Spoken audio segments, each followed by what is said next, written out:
Asalaamaaleykum suñu gars yi j'espère que yéen a ngi am jàmm donc tey dañuy def un peu de théorie pour sama mbokk yi sama chef yi bon sama chef yi amul occasion def théorie parce que bëri na ay ñoo xamante ne ay kàngam lañ ci électricité am ñoo xamante ne man tollu ma leen sax fii am ñoo xam ne tollu ma leen sax fii mooy big bi kii bii nii xam nga lii dafa gudd quoi bu ñu doon wax niveau mais am na électricien yoo xamante ne man tollu ma leen fii. Ce qui veut dire que c'est des kàngam mais defuñu théorie ñoom pratique lañ def quoi donc léegi dañuy def échange rek ñu yokk tuuti rek parce que peut-être xam nañ ko ba pare mais comme li ñu wax la répétition est pédagogique donc à chaque fois dañuy répéter ndaxte tamit am na dañuy bàyyi xel ci vidéo yi ñuy def sam benn papa ndeysaan maa ngi koy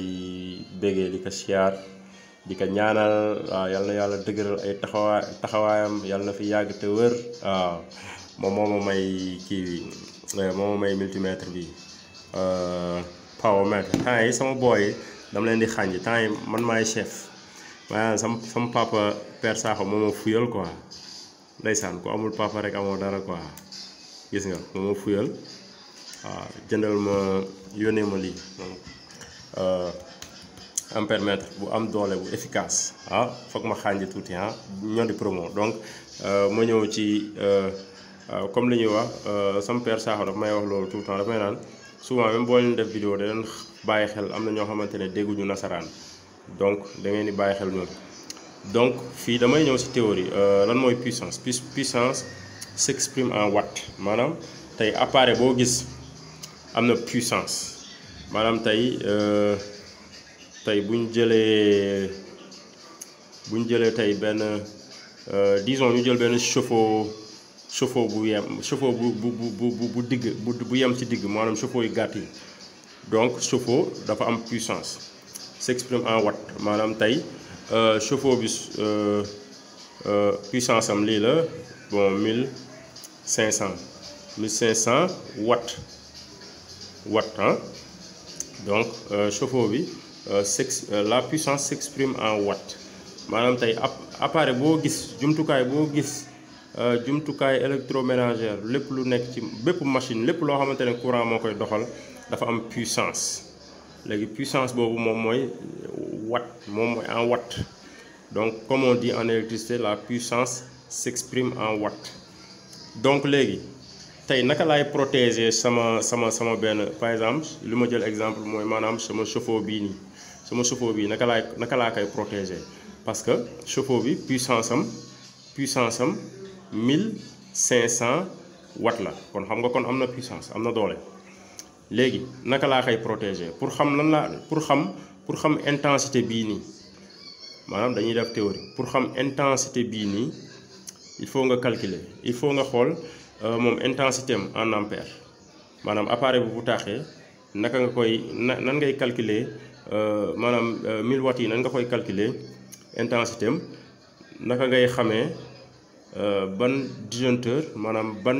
calibre nga koy protéger donc par exemple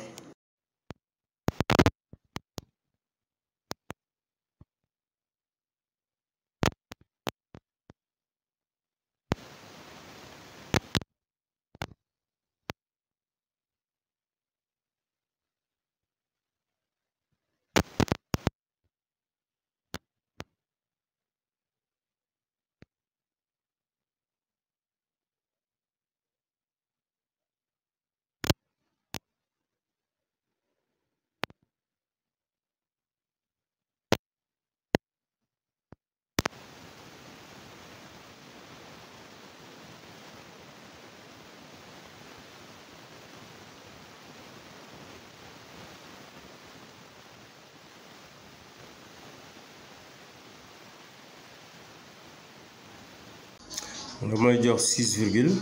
6,522 ampères lii la may jox quoi maanaam puissance bi watt bi 1500 watts su ma ko diviser par 230 mooy volt unité donc daf may jox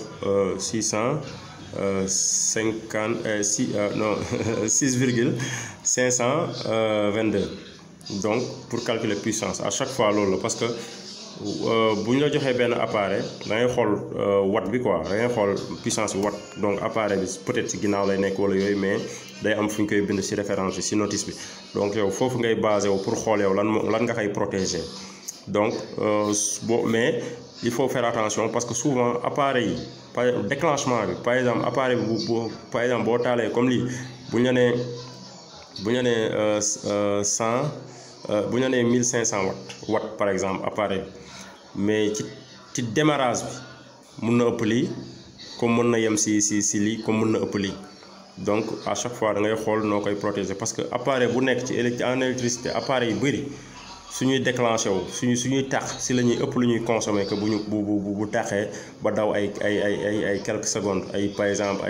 ay 40 secondes wala xam nga disons 50 wala ba 1 minute